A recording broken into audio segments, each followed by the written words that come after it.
दुनिया की ऊर्जा राजनीति में एक बड़ा उलटफेर हुआ है। रूस यूक्रेन युद्ध के बीच भारत ने रूसी कच्चे तेल का दूसरा सबसे बड़ा खरीदार बनने का गौरव अपने नाम कर लिया है।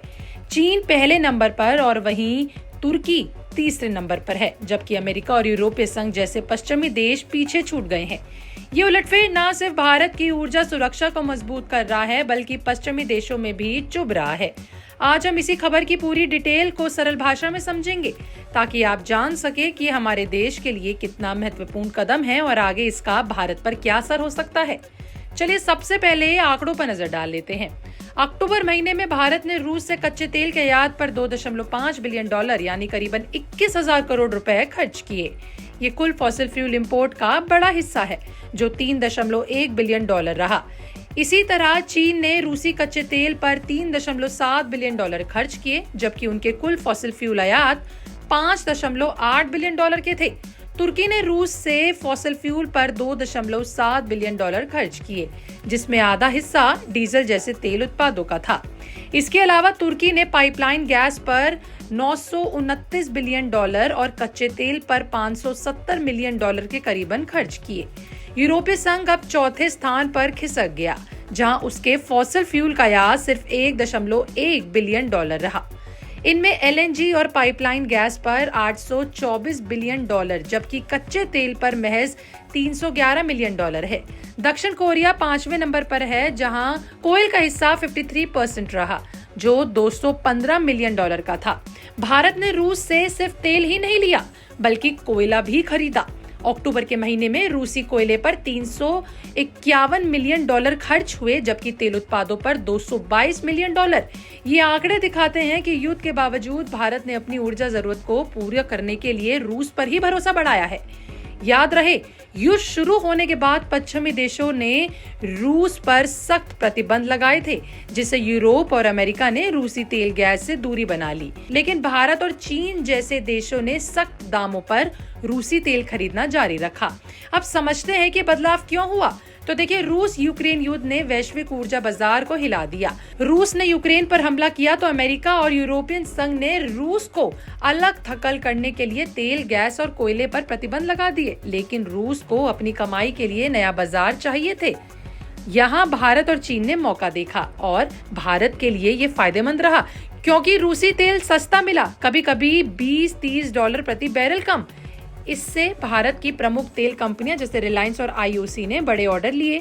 इसका नतीजा ये रहा कि अगर इस पर बात करें तो भारत का रूस से तेल आयात साल 2022 से अब तक कई गुना बढ़ गया है।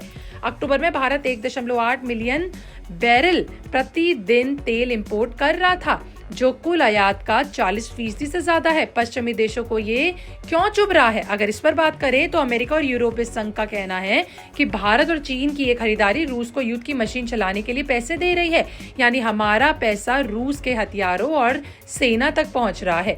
अमेरिका ने पिछले महीने ही रूस की 2 बड़ी कंपनियां रोसनेफ्ट और लुकोइल पर सेशंस लगाए।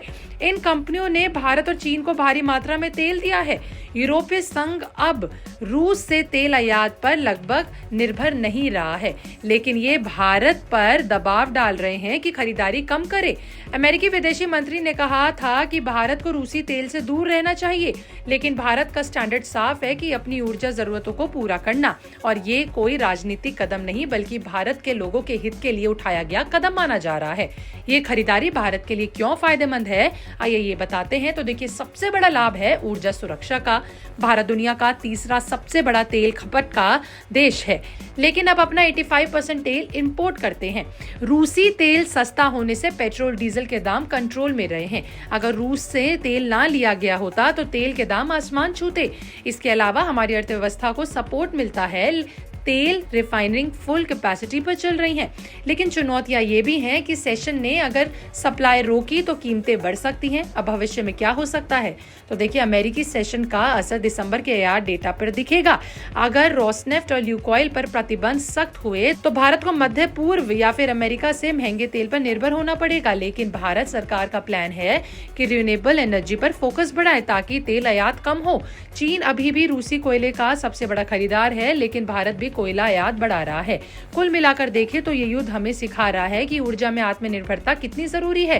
तो भारत का ये नया रुतबा दिखाता है कि हम वैश्विक ऊर्जा बाजार में मजबूत हो रहे हैं, लेकिन पश्चिमी दबाव से सावधान रहना जरूरी होगा।